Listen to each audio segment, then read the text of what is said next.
It's Benjamin Percy's X-Force #2. How does it go? The first issue got a lot of good attention out of the gate. So, how do we feel about it? Let's get into it.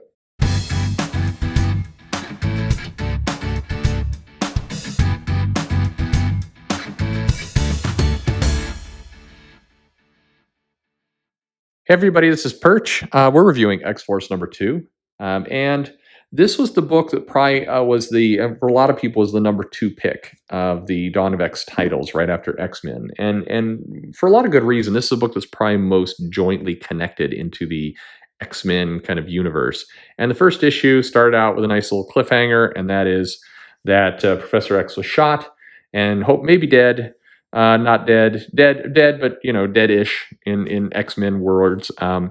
And so we jump right in immediately from the past issue. We have Magneto examining the bullet pierced helmet of Cerebro, and all the mutants. Well, a lot of the mutants are standing around. We see Dak in there. We see Pixie. We see all kinds of different Zorn, Blob. We see that elephant-looking dude that I can never remember the name of. We've got the Stepford Cuckoos. We've got Strong Guy. Lots of different characters here. This may be we're seeing a lot of people. There's Warbird. I don't think we've seen him yet in the comic. Maybe we have, but a lot of good stuff here. It's hard to kind of understand exactly. One thing, they're doing a good job. I give Hickman this credit. He's doing a good job of kind of tying these comics together so that there's a nice interplay between things. But there are a few moments where the writers aren't they're coexisting well. You know what? I can't throw too much shade. They're coexisting better than we've seen teams on these multiple books do in many years. So when you get a little bit of something, then you want more. It's just how one of those things work. But how they lure Shatterstar out of that apartment he was managing in the comic, I don't know. I don't know how they got him out of there. Now he's living on the island. It's kind of a bummer. He's a landlord. I mean, anyway, nobody understands that reference because nobody bought that comic.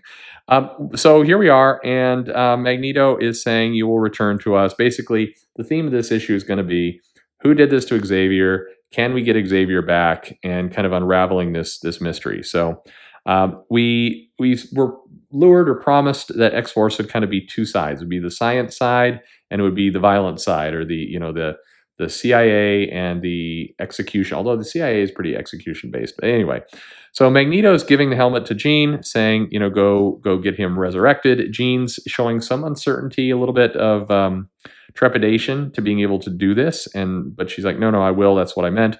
It's interesting that Jean is a little bit less confident, as she's written in this book, than the Jean Grey of, say, X-Men Red or some of the other stuff.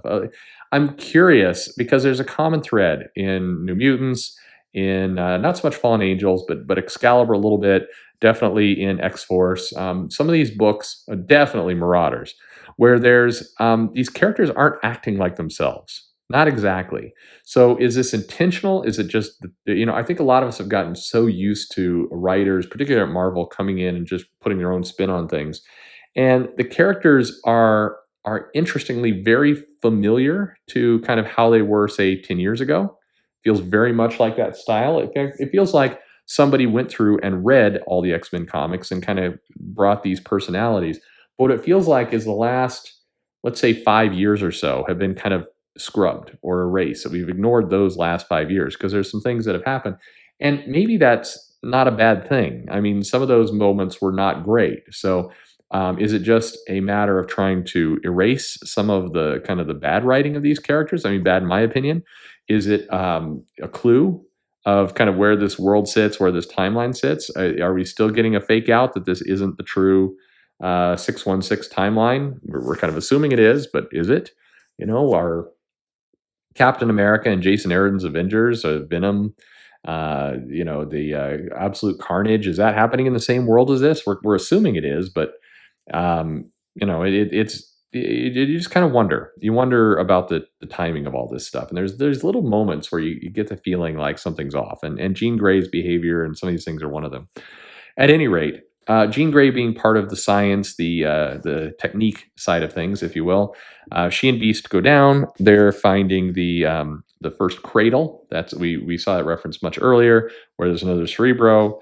We're going to try and resurrect him. We know from advanced solicits that Jean Grey is going to put that helmet on and try and get Xavier back.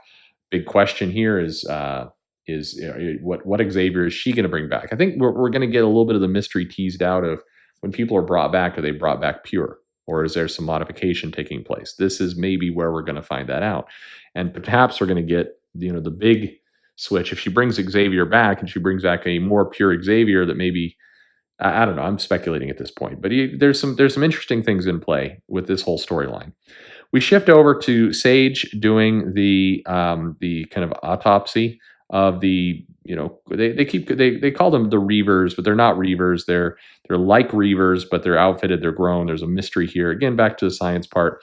Wolverine departs to go get some good violence going, to do some hunting. Where's Domino? Where's how are the things going?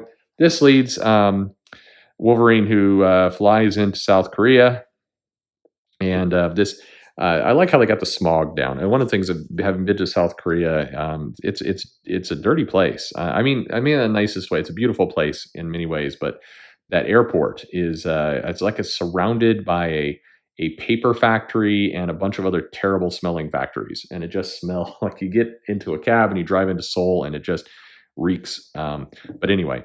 It is a nice country. I'm not casting the entire country that way, but just that one. The airport is built in a pretty smelly place. I'll just put it that way. Anyway, as a tangent, Wolverine runs into Kid Omega, and here he is, Quentin Quire. Quentin Quire is again he's acting less like his Young Avengers or the West Coast Avengers self, I should say. Not Young Avengers, the West Coast Avengers self, and more like the Quentin Quire from the X-Men, and as we remember him from Grant Morrison's run, a little bit from Jason Aaron's run. Cocky, very confident in his powers, overconfident in his powers. Him teaming up with Wolverine's always fun. This feels a little bit like like Old Man Logan, and who's resurrected Old Man Logan and Kid Omega from the Grant Morrison run. That's a good combo. That's just got good storytelling potential. So Beast is here. We shift back again. They're trying to resurrect Xavier, and that leads us to kind of our end game of this issue, which is their Wolverine and Kid Omega find this plant. They trace back where these people came from and discover that they're printing bodies. It's basically they're 3D printing assassins, if you will. And we're flipping back and forth, page by page, to Krakoa and to this investigation. And this is a good technique where Wolverine and Kid Omega are finding these bodies. They're looking into things, and then they head back to the island. And the island has got they're finding that there's razor wire in the ear, and there's explosive putty in the teeth, and these basically are bred to be assassins. Jean Grey goes in for a little look-see, and she just finds kind of this very strange. These are not humans. These are things. These are biological weapons in body form. And just as they go to kind of Wolverine and Kid Omega, meanwhile back in the lab, just they go to kind of investigate more of it. They are attacked by one of these bodies that's kind of mid-creation. Get some good interplay between Wolverine and Kid Omega. Kid Omega discovers his powers are gone. This immediately makes all of his cocky, behavior fly out the window. And it's run, bite, kick. We've got to try and get out of here. And they stumble across Domino, who's basically in a tank, and they're peeling off parts of her. We heard that earlier in the issue of this is how they managed to get onto the island. They peel off parts of her, which just goes to show maybe, Kitty Pryde could use, she's got pieces hanging off her. Let's take one of those pieces, let's graft it onto Kitty Pryde, and then she can come to the island and stop moping about how she can't use the gates. I'm just saying, it's right there, your solution. But we end with that kind of horrific scene. This is half action, half horror. It's very much a dark book. The violence is violent. It's gritty. It's ugly. These human assassins that are coming out are kind of the next evolution of Reavers, if you will. I don't know that they keep dropping the name Reavers, but it's different, different approach, different thing. Don't know if this is Reavers 2.0 or Reavers 2019, or if this is just a new thing. But it's good to have some threats, some good, nice, violent threats. So a good A good little issue. We're definitely in the first issue. We saw a lot less of the divide between the the science and the violence, if you will. And in this issue, it was very, very much more clear. And if this is the tone they're going to take with this comic, I think it's going to work really well. Where we go, we have a mission, we have one page of the investigation, one page of the violence, and kind of the how these two pieces are playing into each other. This book has a lot of potential. It's going to be interesting to see where it goes. Like I said, there's a big chance here that we get some really nice big reveals about the whole world Hickman has put together. It gives us a lot of opportunity for some mistrust. You kind of wonder if in the near future, if Charles is resurrected, he takes the Cerebro back, but Jean learns something that doesn't smell right.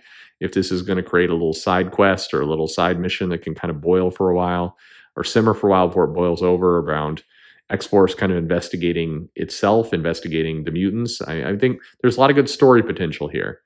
Much like Fallen Angels, in both cases, these books are laying out some very interesting pieces, and it's easy to speculate on what they can become, and hopefully they will become more. Is this book for you? If you liked Remender's X-Force run, this book does have similar feels to it. It is more, I think, pragmatic about how it's laying out the violent side and the science side. It's being a little bit more prescriptive about how it does that. Remender's kind of flowed back and forth from issue to issue. This is doing it a little bit more contained, a little bit more obvious, but that's not a bad thing. I think if you like kind of the darker X-Men stories, and this is probably pretty good for you. If you like that Australia run, where some of the stuff there was some horror in there, in kind of how the Reavers were and Gateway and some of the Madeline Pryor stuff. It has that a little bit of that feel to it. It's a good book. Again, there's questions here where a year from now, we're either going to look at this and say, there are a bunch of really nice clues here about how people were acting that played out in a really clever way, and this was Hickman's in game, if you will, or we're going to look at this going, there's some really off characterization.